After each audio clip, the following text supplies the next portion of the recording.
Here's how to fix missing features on TikTok.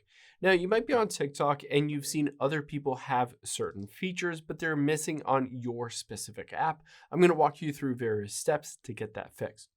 Now, the first thing we're going to do is open up the TikTok app here and tap on Profile at the bottom right.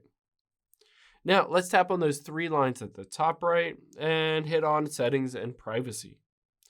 Now let's scroll down and you can see under cache and cellular, let's tap on free up space.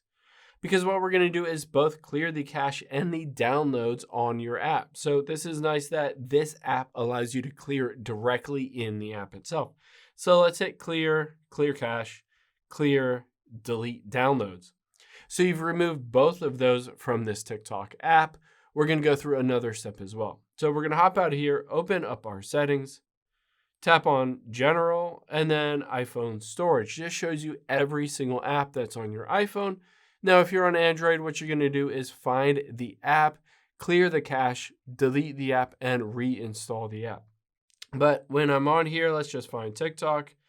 There it is, tap on it, and we're going to offload this app and reinstall it. This force updates it to the latest version, clears out that cache, gets rid of any kind of bugs, and a lot of times after going through this process, it refreshes to fix all of those features that might be missing or not working on your TikTok app. Hope this helps. If you have any questions on that, leave them in the comments down below, and I'll catch you on the next one.